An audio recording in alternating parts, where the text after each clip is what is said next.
Right, so if I was here doing a video where I was like, oh look at this, I've got my hand on a sack made of skin, I'd probably get removed. But this is a rat people, so you can wave his hand, you can cover up his fake nipples with some chest hair they've given him. He's got a little tuft there. He's got a bag made of his own the rest of his skin, I guess. It's a bag of beak, mate. It's full of chicken beaks. Well, it's brim. So the brim's got chicken beaks coming out of it. Let's do it.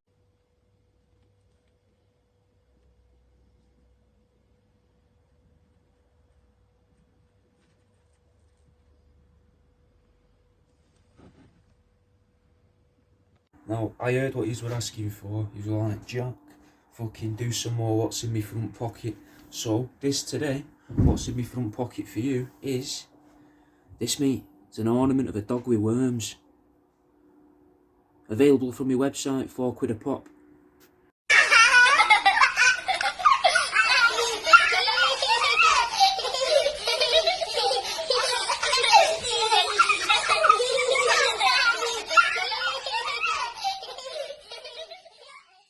Guys, tell me what men bring to the table. Rat people, so it's half of a rat, half of an action figure, and he's a hunter. Well, it's like a homeless guy that's also a hunter, innit? So he's got his sword here, as homeless people do, and he's got his stick in his bag with some duckling feet hanging out. This bit here is made out of mink, and then he's also got the duck that he killed, Zed, here. And you know it was a real duck as well because it's got googly eyes. If it was just like a fake one, it'd just have beads. What do you reckon though? The sword doesn't move, but his arm does. He can give you a wave and say goodbye. Also, just on a quick side note, what do you reckon to the t-shirt? It's Mothman with his cock out. Both of these are available on worldaroundyou.com if you're interested. So this is Sharon. She's made out of a little duck's beak, a rat's body, duckling arse. That's a bit of mink there on the legs and some baby chicken toes.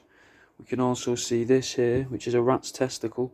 Now, if you are into your bollocks, I do have these, which are called bollock boys, which are little mouse testes and little robots, mate. There's 3 different types, so if you get more than one, I'll try and give you one of each type. Same with these as well, little dinosaurs with chicken hearts inside, mate.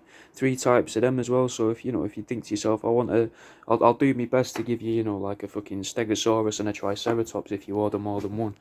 Got that as well, which is an alarmed mink.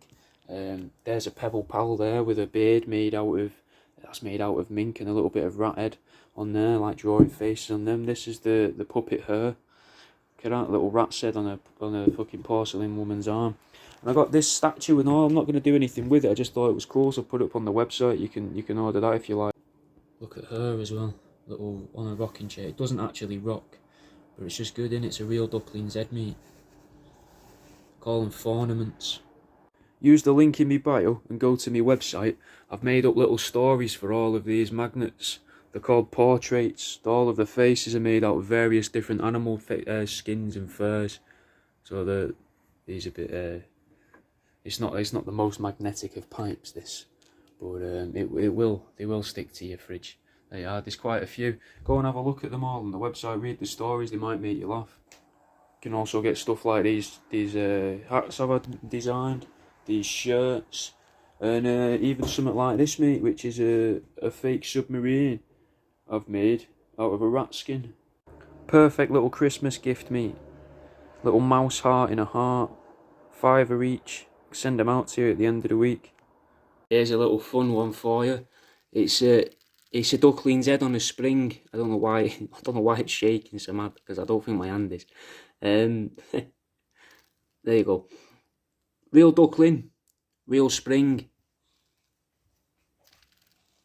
What do you reckon?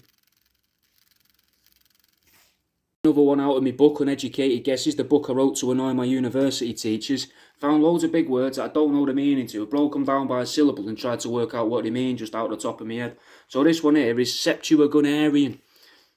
2 different meanings. A member of an ancient race, often associated with phallic monuments and the worship of staffs and sceptres held by their mythical deities.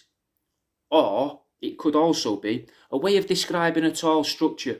So, for example, Gilbert told Sandra that the Washington Monument was positively septuagenarian. Sandra replied by calling Gilbert out as a pervert, and they began to reminisce on happier times. And there's your septuagenarian illustration there. Here's a ornament. This is another little ornament. So it's a little dinosaur. He didn't have an head or a neck. So I replaced it with a little mouse's tail, most of a mouse's tail, and a chicken beak and a couple of googly eyes. There you are.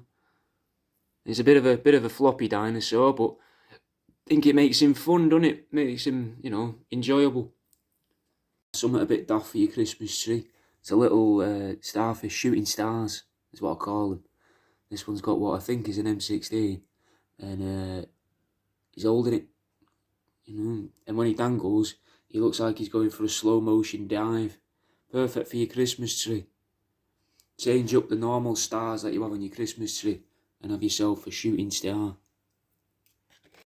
Thought I'd show you something. So this was an old antique mink. Like you can see the tail here. There's the tail of one of them.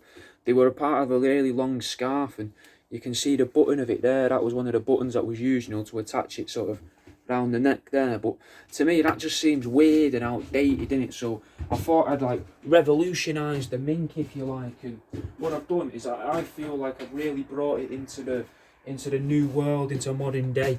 So first off, we got these, mate, which are my window legs, so you can attach these to glass.